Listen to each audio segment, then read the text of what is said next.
My name is Shawn, I play guitar in Alesana, and I love Rock Forever magazine. Hey guys, it's Tori from Rock Forever magazine, and I am here right now with Shawn from Alesana. How are you doing today? I'm doing lovely, thank you. Yes, you've been having a good day here in Florida. You're on tour right now, on your Florida stop. It's going good? It is hot and rainy, but yes, I'm having a great time. You just described Florida perfectly. There's nothing else great about Florida except for that. But the crowd is amazing tonight, so gotta get pumped for it. So we're gonna start with some finish the sentence here. Now, a highlight of my career so far was when? The first time we played Mexico City. Okay, and what was so great about Mexico City then? Because I didn't even realize people in Mexico knew who we were. Really? There was thousands of people. It's the first time in our career that we played for thousands of people. Oh, that's amazing then. Definitely a highlight. And was it interesting, were they like singing along in an accent? Because I know sometimes the fans don't speak English. It could be an entertaining crowd, huh? Yeah, I mean, the crazy thing is it sounds perfect when they sing it. Oh, that's cool. I think singing is a universal language. It doesn't matter what you're singing. If you're singing it, it sounds right. That's very true. Very well said there. And now, a day in the life of Alesana is... Are we talking currently? Let's say currently, yeah. Okay. Unless you have a more interesting day than I was what's just currently saying happening. the AC in our van is broken, so a day in the life of Alesana is incredibly hot and never-endingly hot. Oh, that sounds wonderful. I am joining Alesana now because that just sounds like so much fun, especially here in Florida. And now the biggest misconception about the band is...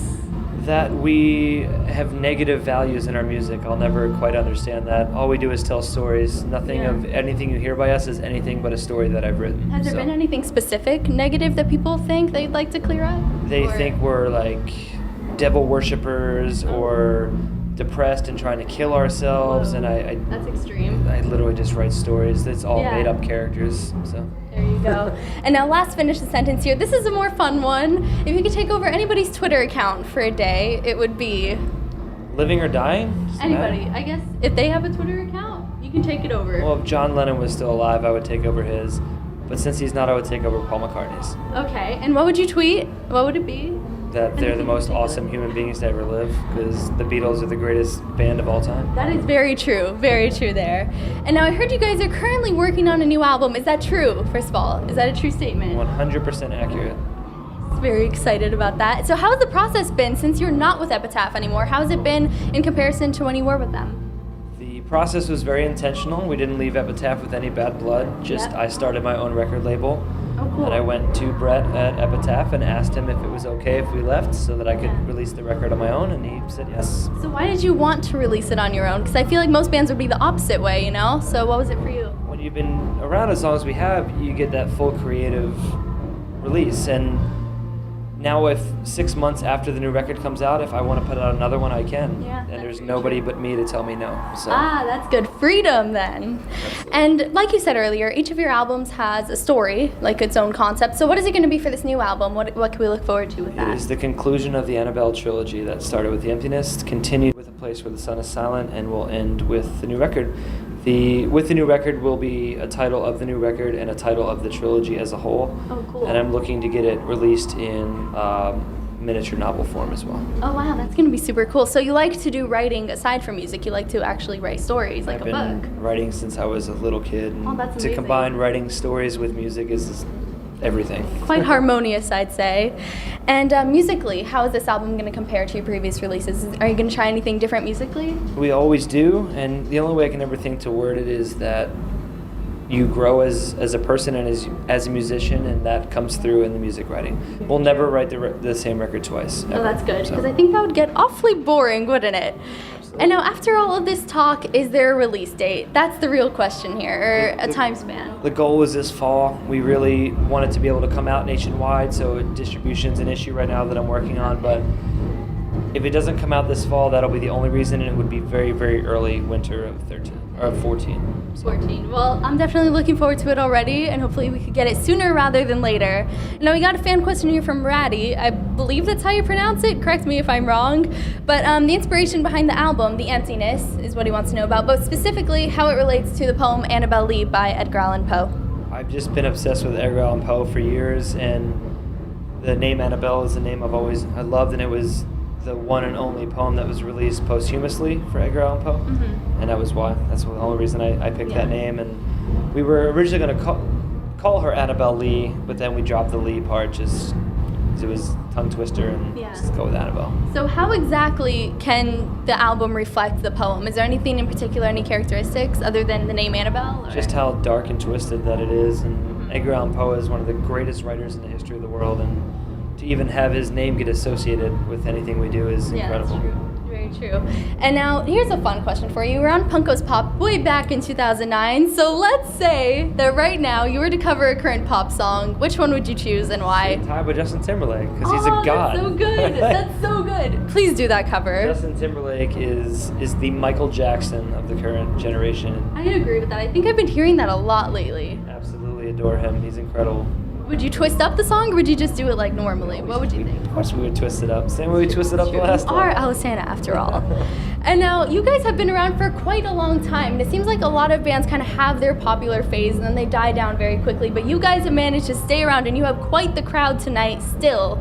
So what is it about you guys that you think has kept you so relevant for so long? If I had to answer that question, I could probably make millions. I really don't know.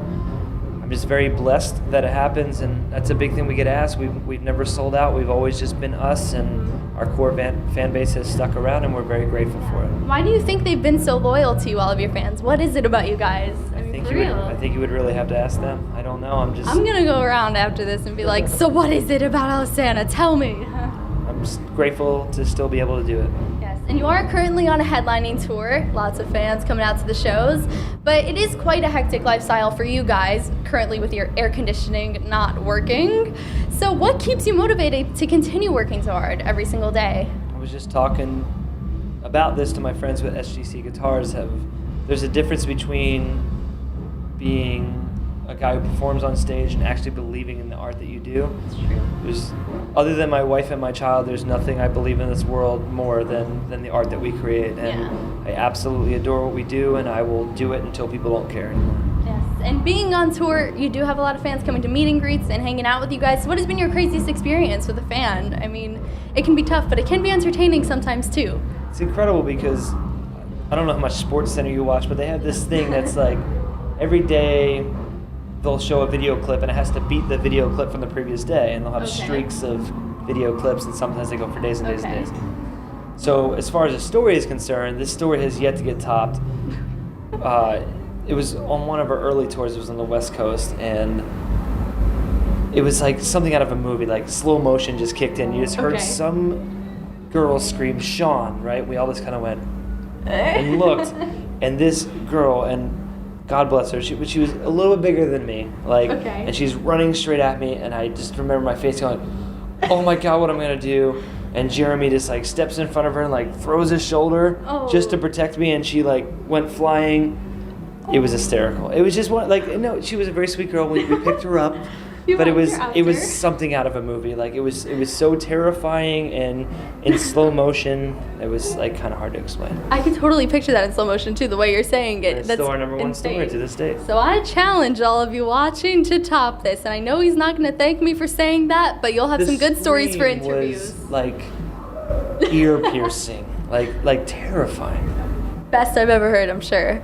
And now, what are your plans for after this tour? What can fans look forward to for right after this? I move into my recording studio as soon as I get home, and I'm the one actually producing the new Alesana record. Mm-hmm. So we start pre-production on that, and then we go to Australia and the Pacific Rim in August. Oh, wow. So those are our immediate plans, I guess. Yes. So what are you looking forward to for international shows? Is there anything you're looking to experience while you're out of the United States? Or I really enjoy international fans. They have a giant heart, and the way they respect and appreciate music is unmatched by the people here in America. I love our American fans too, but we live in a very jaded and what have you done for me lately kind of culture here in America, and it's not the case internationally. They are very devoted. And so hopefully you'll have another show like Mexico, another one like that. That would be pretty great. So everybody make it happen. As long as there's not any fans screaming my name and charging directly for me. That'd be fantastic. And now anybody wants to follow you on Twitter and Facebook, find your social networking sites, and find your music online, where can they go? Revival Rex, which is my record label. That's where I do most of my social media popping. So Revival, RECS. And that's Twitter, Facebook, everything. All right. Well, thank you so much for hanging out. It was really great talking to you. And everybody watching, make sure you check out Alesana on tour now. Lots of shows and a new album coming very soon. Subscribe to our channel as well for more interviews, and I'll see you next time. Bye.